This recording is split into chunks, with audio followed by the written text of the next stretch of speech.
sens accompagne ses classes qu'elle est éclairée. Elle électrise la vie. Elle électrise la vie.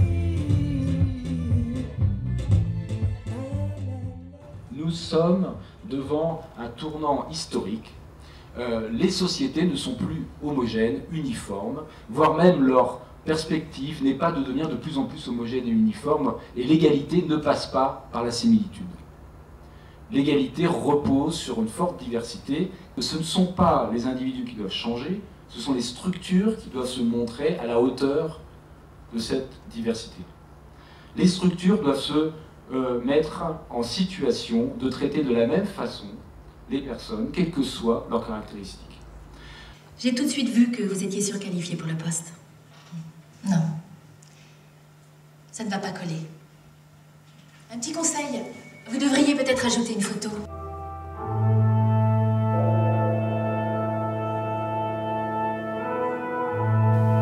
Est-ce que vous avez des réactions? Dans ces films-là, je me suis reconnue un peu partout. Que ce soit dans le problème de logement, dans le problème du travail, dans tous les domaines. Je me suis un peu reconnue un peu dans tous ces films-là. Même énormément de discrimination pratiquée par les bailleurs sociaux dans l'attribution des logements. On en a fait condamner un à Saint-Étienne. Très simplement, le système utilisé, c'est un système de fichage ethnique des locataires et des demandeurs, en fonction, qui sont classés en fait en fonction de la consonance de leur nom, et dans ces conditions leur sont attribués des logements où ils ne sont pas surreprésentés dans des quartiers chics. À l'heure actuelle, en France, il y a beaucoup de jeunes cadres, mon gendre par exemple, qui n'a pas pris son congé de paternité parce qu'il avait une grosse pression au travail et que c'était pas possible. Donc il a laissé ma fille se débrouiller avec son bébé parce que lui, il fallait qu'il aille travailler parce qu'il avait des grosses responsabilités.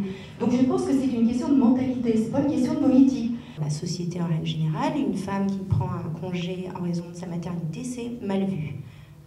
C'est mal vu, c'est comme ça, c'est un préjugé, c'est un stéréotype, c'est-à-dire qu'on considère que avoir un enfant, c'est très bien, mais dès lors que ça reste dans la sphère privée, c'est possible, mais si jamais ça a le malheur d'empiéter un tout petit peu sur la sphère, on va dire, de l'entreprise, c'est pas normal. Et le patron dit, non, je ne peux pas vous prendre, et Bernard dit, pourquoi? Patron, parce que vous êtes trop âgé pour... Vous êtes trop âgé pour travailler. Alors de quoi il s'agit comme discrimination là? Vous préparez vos notes les jurys?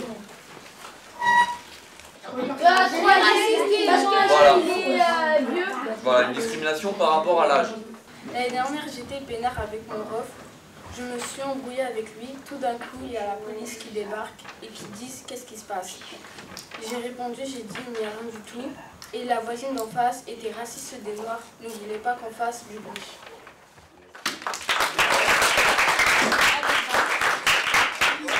C'est le jury, mesdames. 8 et 8, 16. Bien. Ma copine m'a donné une invitation d'anniversaire. Ensuite, je suis partie car j'étais invitée. Je suis arrivée chez elle, elle m'a dit « Non, tu viens pas car tu es trop petite de taille et d'âge ». Du coup, elle a laissé rentrer tout le monde à part moi et elle m'a claqué la porte au nez et elle s'est moquée de moi. Après, je suis rentrée chez moi. Ils l'ont pas lu très très fort et très distinctement, mais par contre, ils ont fait vraiment un effort sur les sonorités, sur... je sais pas si vous avez entendu, mais il y avait des mots qui revenaient un peu comme un refrain, etc. Le vainqueur est... On commence à arriver à attaquer au lourd, à ces représentations, à ces stéréotypes qui font que, bien sûr, je n'ai rien contre les Noirs, bien sûr, je n'ai rien contre les femmes, bien sûr, je n'ai rien contre les homosexuels, mais franchement, vous pensez que pour travailler dans le bâtiment, cette femme sera compétente, ou même pour aller faire du rugby, un homosexuel, quand même, c'est impensable. Deux expressions qu'on a entendues ces derniers temps. C'est pas le nombre de Noirs dans une cage d'escalier qui est problématique, c'est les façons dont sont accompagnées les familles lorsqu'elles sont hébergées dans ces conditions-là.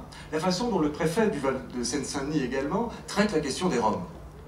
Au lieu de traiter la question de l'éradication des bidonvilles, comme justement la région veut le traiter, éradiquons les bidonvilles de nos communes. Au lieu de le traiter comme toute personne sur le territoire français doit avoir un toit, quelle que soit son origine, parce qu'ils sont roms, eh bien tiens, on va leur faire un village d'insertion. Alors soit on les met en caravane, alors qu'ils sont sédentaires, comme vous et moi, ils n'ont absolument aucun lien avec le monde du voyage, le monde des caravanes. C'est-à-dire que l'on ne penserait jamais à héberger avec de telles conditions d'autres familles, mais parce que ce sont ces familles-là, parce qu'elles ont cette origine-là, supposée, on leur donne une réponse ethnique à leur rapport.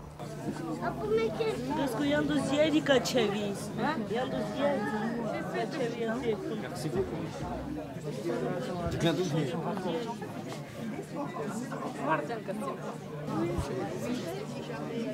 Une chose qui nous a frappé, c'est la somme de difficultés que le quotidien peut représenter. Par exemple, dans le bidonville de Massy, les gens, quand il y a de la boue, sont obligés d'avoir une paire de chaussures quand ils circulent en ville, une paire de chaussures qui attend à l'entrée du terrain boueux pour aller du terrain boueux à la cabane, et une autre paire de chaussures pour être dans la cabane. C'est des choses inimaginables. Aller chercher de l'eau, c'est une corvée incroyable. Trouver du bois, c'est une corvée incroyable. Les femmes, là-dedans, peinent énormément. Voronel, qui était à Évry, c'est le premier homme que j'ai connu. Et ça fait 19 ans qu'il est en France. Au bout de 19 ans, il n'a plus besoin de prouver qu'il veut s'installer en France. Je pense qu'il l'a largement démontré dans les conditions où il vit. C'est difficile parce que tout le monde ne comprend pas pourquoi il vient normalement en France. Tu ne peux pas te poser pour pouvoir... Oui, parce que s'il donne un peu de temps pour il trouve du travail, pour mettre les enfants à l'école, ça diminue un peu.